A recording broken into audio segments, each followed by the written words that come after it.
কেমন আছো বন্ধুরা? পালং শাক তো তোমরা প্রায়ই বানিয়ে থাকো, কিন্তু এইভাবে পালং শাক কখনো বানিয়েছো আগে? আশা করি বানাওনি, কারণ আজকে আমি তোমাদের করে দেখাচ্ছি রাজস্থানি স্টাইলের বেসন পালকের সবজি, যেটা একদম ইউনিক এবং নতুন রেসিপি।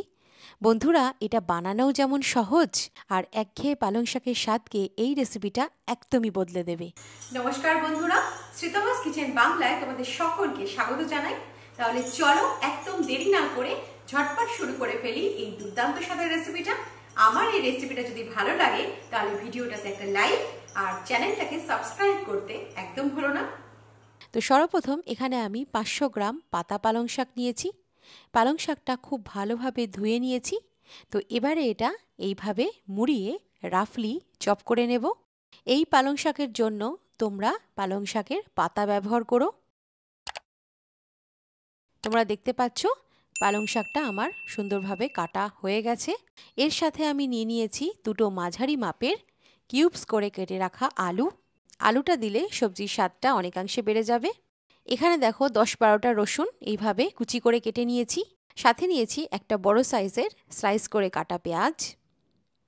আর এর সাথে আমাদের লাগবে দুটো চপ করে রাখা টমেটো। তো সর্বপ্রথমে একটা কড়াইয়ে 2 টেবিলস্পুন মতো সর্ষের তেল দিয়ে দিলাম। সর্ষের তেলটা খুব ভালোভাবে গরম করে নিয়ে গ্যাসের ফ্লেমটা একদম কমিয়ে দেব। এরপর এর মধ্যে 1 চা চামচ গোটা জিরে, সামান্য গোটা গরম মশলা, একটা শুকনো লঙ্কা এইভাবে ভেঙে দিয়ে দিলাম। আর এর সাথে আমি একটা লঙ্কা কুচি এবং 1 টেবিলস্পুন গ্রেট করে রাখা আদা দিয়ে দিলাম। মশলাটা আমাদের কিছু সেকেন্ড মতো একদম লো ফ্লেমে ভেজে নিতে হবে, যেন কোনো মশলা এর মধ্যে না পড়ে। তো এরপর এর মধ্যে কেটে রাখা আলুগুলো দিয়ে দিলাম। তো আলুটা দেওয়ার পরে মশলাটার সাথে খুব ভালোভাবে মিশিয়ে নিতে হবে এবং আলুটা আমরা জাস্ট 2 মিনিট মতো হালকা ভেজে নেব। 2 মিনিট পরে এর মধ্যে আমি পেঁয়াজটা রসুনটা দিয়ে দিলাম।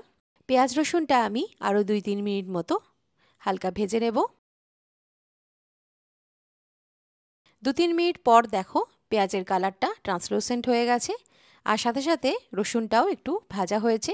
আলুটা আমাদের হালকা সোনালি হয়ে ভাজা হয়ে গেছে। তো ঠিক এই স্টেজে আমরা এখন টমেটোটা দিয়ে দিচ্ছি।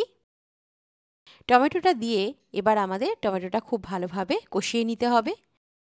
তো এর জন্য আমরা প্রথমে কিছু গুঁড়ো মশলা এখানে ব্যবহার করব, যেমন আধা চা চামচ হলুদ গুঁড়ো, 1 চা চামচ ধনে গুঁড়ো দিয়ে দিলাম, হাফ চা চামচ জিরে গুঁড়ো, সামান্য হিং দিয়ে দিচ্ছি। হিংটা দিলে এর স্বাদটা অনেকাংশে বেড়ে যাবে। যদি পেঁয়াজ রসুন তোমরা না ব্যবহার করো তাহলে তার পরিবর্তে তোমরা হিং ব্যবহার করতে পারো। আর এর সাথে 1 চা চামচ কাশ্মীরি লঙ্কার গুঁড়ো দিয়ে দিলাম। স্বাদ অনুযায়ী লবণ দিয়ে সমস্ত মশলাটা সবজির সাথে খুব ভালোভাবে মিশিয়ে নিতে হবে।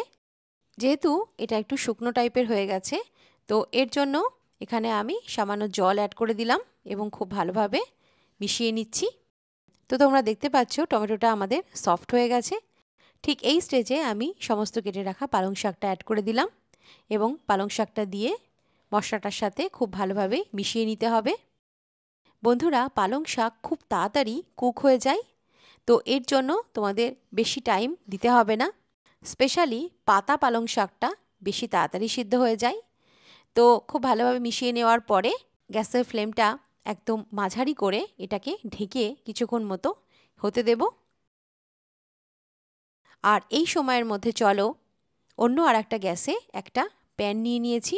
এই প্যানের মধ্যে আমি 3 টেবিলস্পুন বেসন দিয়ে দিলাম।